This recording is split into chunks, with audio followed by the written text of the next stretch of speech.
आज का हमारा टॉपिक है metropolitan perceptions and the emergence of modernism, जो लिखा है रेमंड विलियम्स ने। अगर आप भी फिफ्थ सेमेस्टर में हैं और आपके पास ये रीडिंग है, आपके पास ये टेक्स्ट है आपके सिलेबस में, तो ये आपको ज़रूर पढ़ना चाहिए। अगर हमें पूरा इसको पढ़ना हो डीपली, तो ऑब्वियसली आपको टेक्स्ट थॉरोली लेना पड़ेगा। पर अगर आप जानना चाहते हैं कि इस पूरी टेक्स्ट में क्या क्या कवर किया गया है और कौन कौन से पॉइंट्स हैं जो इम्पोर्टेंट हैं, तो हम एक इसका निचोड़ लेके आए हैं जो आपको मिनिमम 2 स्लाइड्स में मिल जाएगा। So let us start.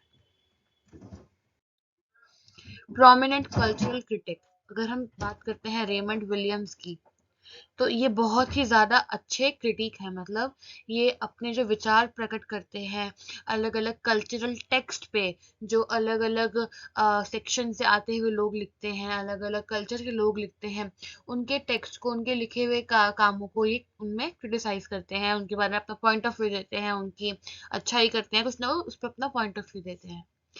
Explore relationship between culture, society and literature. कैसे कल्चर, सोसाइटी और लिटरेचर तीनों इंटरकनेक्टेड हैं। अगर हमें जानना हो कि कल्चर, सोसाइटी और लिटरेचर आपस में कैसे जुड़े हुए हैं, तो हम क्या देखेंगे? जैसे हमारा कल्चर है, जैसे हमारे आसपास में कैसी जगह में रहती हूँ, कि ऐसे जगह में पली बड़ी हूँ जहाँ पे हमेशा ही रात को सब खाना साथ में खाते हैं। वहीं अगर हम किसी फॉरेन कंट्री की बात करें, तो जिसको जब टाइम मिल रहा है वो अपना किचन से खाना उठाता है और खा लेता है। तो ऐसे अलग अलग कल्चर्स में अलग अलग तरह के काम किए जाते हैं, अलग तरह के उनके रूल्स एंड रेगुलेशंस होते हैं। सोसाइटी सोसाइटी आपकी मॉडर्न है या पिछड़ी हुई है, या ऐसी सोसाइटी में रहते हो आप जहाँ पे विमेन को बहुत ज़्यादा इनकरेज किया जाता है, या ऐसी सोसाइटी है जो बिल्कुल पेट्रियार्की बेस्ड है, जिसमें घर के लड़कों को, घर के आदमियों को सबसे ज़्यादा इंपॉर्टेंस दी जाती है। एंड लिटरेचर, अब कल्चर और सोसाइटी से ही लिटरेचर इफेक्ट होती है। अगर as a person in future मैं कभी कोई टेक्स्ट लिखना चाहूँ या लिखने का ट्राई करूँ, तो मैं मेरे दिमाग में क्या बातें आएंगी, मैं कैसी लिटरेचर में कंट्रीब्यूशन कैसे करूँगी। जैसी जगह पे हम पले बड़े होंगे, जैसी मेरे आसपास की सोसाइटी होगी, वैसे ही मेरे काम होंगे, वैसे ही मेरे टेक्स्ट होंगे। Discusses how the urban environment influenced artistic and literary movements। जैसा कि आप जानते हैं, अर्ली 20th सेंचुरी में बहुत सारे लिटरेरी मूवमेंट्स हुए थे। अगर हम बहुत ही बेसिकली जानना चाहें कि अब ये मूवमेंट्स किस लिए हुए थे, कौन से थे, जैसे कि आपकी अफ्रीकन अमेरिकन लोगों ने किया था, क्योंकि उनको स्लेवरी से अपने आप को मुक्त करना था। तो ऐसी अलग अलग तरह के लिटरेरी मूवमेंट्स हुए थे। अब हमारा आसपास का एनवायरनमेंट जैसे जैसे बदलता जाएगा, वैसे वैसे ही आर्ट लिटरेचर आर्ट की एक फॉर्म है, तो वैसे वैसे ही हमारी आर्ट भी बदलती जाएगी, इवॉल्व होती जाएगी, चेंज होती जाएगी। अगर हम पहले टेक्स्ट लिखते, तो अगर मैं एक बहुत ही ज़्यादा पुराने ज़माने की औरत होती या लड़की होती, तो मैं ऐसे टेक्स्ट लिखती जिसमें मुझे ऑप्रेस किया जा रहा है या मुझे राइट्स नहीं है। पर अर्बन एनवायरनमेंट कैसा है मेरा, कि मुझे इक्वल अपॉर्चुनिटी मिल रही है, एटलीस्ट जहाँ मैं रह रही हूँ मुझे वहाँ पे उतनी इज्जत मिलती है, and so on.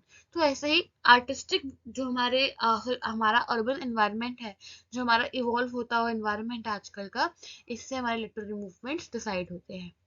He argues that the city served as a dynamic setting that impacted the creative endeavors of artists and writers during rise of modernism। ये कहते हैं कि जो हमारी सिटी है जहाँ पे हम रह रहे हैं, उसमें अलग अलग चीज़ों को देख के हम प्रभावित होते हैं, अलग अलग चीज़ें हमारे सामने आती हैं, हमें दिखता है कि कैसे चेंजेस हो रहे हैं, ट्रांसफॉर्मेशन आ रही है, सिटी की क्या कॉम्प्लेक्सिटीज हैं, क्या क्या मुश्किलें के सामने करना पड़ता है एक इंसान को। एज एन एग्जाम्पल, आज का एक इंसान जो ग्रेजुएट होकर निकलता है किसी भी फील्ड में, इधर भी कॉमर्स, आर्ट्स का कोई बैकग्राउंड हो या साइंस का बैकग्राउंड हो, उसको एक कॉर्पोरेट में भी जॉब लेने के लिए क्या क्या स्ट्रगल करना पड़ रहा है। तो मुझे ये स्ट्रगल्स पता है क्योंकि मैं अपने आसपास वालों को देख रही हूँ। आपको कुछ और पता होगा क्योंकि आप अपने आसपास वालों को वो देख रहे होगे। तो ऐसे ही अलग अलग सेटिंग, अलग अलग डायनामिक, मतलब अलग अलग डिफरेंट, अलग अलग सेटिंग हमारे क्रिएटिव एंडिवर्स को अफेक्ट करती हैं, कि हम कैसे अपने आप को ट्रांसफॉर्म करेंगे और कैसे टेक्स्ट लिखेंगे, ये डिसाइड करती हैं। Urbanization, industrialization, and social changes influences the theme, style, and content of artistic expression. Basically बात हो रही है कि हम किस तरह का टेक्स्ट लिखते हैं, कैसी हमारी टोन होती है, वो सब डिसाइड होता है हमारे आसपास की चीजों से। जैसे अर्बनाइजेशन, चीजों का बहुत ही ज्यादा बेसिक होने से बदल के अपने आप को बहुत ज़्यादा रिन्यू हो जाना, बहुत ज़्यादा मॉडर्न हो जाना। इंडस्ट्रियलाइजेशन, नई इंडस्ट्रीज का ग्रोथ अपॉर्चुनिटीज बढ़ जाना, लोगों को काम मिलना। सोशल चेंजेस, लोगों को अलग अलग तरह के अपने काम मिल रहे हैं, अलग अलग तरह की सेवाएं की जा रही हैं। तो वो सब देख के हमारा लिखने का स्टाइल, हमारे जो थीम्स लिखेंगे, हमारी जो थीम्स इंक्लूड होंगी हमारे टेक्स्ट में, वो सब चेंज हो जाती है। Interconnectedness between cultural and the urban landscape, ये बताते हैं कैसे जो हमारा कल्चरल स्फेयर है, कैसे जो हमारे आसपास की चीजें हैं वो, और हमारा अर्बन लैंडस्केप, जो हमारा बदलते हुए चीजें हैं, बदलती हुई ट्रांसफॉर्मिंग एनवायरनमेंट है, हम जहाँ पले बड़े हैं और जो हमारा बदलता हुआ एनवायरनमेंट है, ये दोनों आपस में कैसे कनेक्टेड है। अभी हम पढ़ के आए हैं, इसलिए कनेक्टेड है क्योंकि इन दोनों को देख के ही हमारी आर्टिस्टिक एक्सप्रेशंस में चेंज आता है, हम क्या लिखते हैं उसमें चेंज आता है। ये हमारा इन शॉर्ट जो पूरा हमारा टेक्स्ट था, ये यहाँ पे कवर हो जाता है अगर हम इसकी मेन मेन बातों को आप देखते हैं तो। पर अगर आपको कंफ्यूजन हो मॉडर्निज्म और modernist text 19th and early 20th century में किस किस तरह के चेंजेस आए कल्चर को देख के, आर्टिस्ट हमारे आर्टिस्टिक एक्सप्रेशंस को देख के, कि कैसे कैसे लोग अपने लिए स्टैंड ले रहे थे। अगर आप 5th सेमेस्टर में हैं तो आपने जरूर विमेंस राइटिंग पढ़ा होगा, जो आपका एक कोर्स सब्जेक्ट है।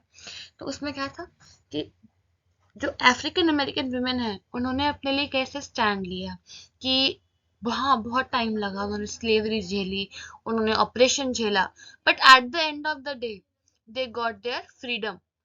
नॉट फुल्ली, बट हाँ, उनको उनकी फ्रीडम मिली। तो ऐसे ही अलग अलग तरह के कल्चर्स, अलग अलग तरह के सराउंडिंग से change modernism, was modernism. A modernist text, literary work that embodies the principles of the modernist movement. ये जो modernist movement था, जब changes आ रहे थे because of different type of complexity, अलग अलग तरह की मुश्किलों या ट्रांसफॉर्मेशन चेंजेस की वजह से जो बदलाव आ रहे थे, अगर उसको आपके टेक्स्ट में मेंशन किया गया है तो वो एक मॉडर्निस्ट टेक्स्ट है।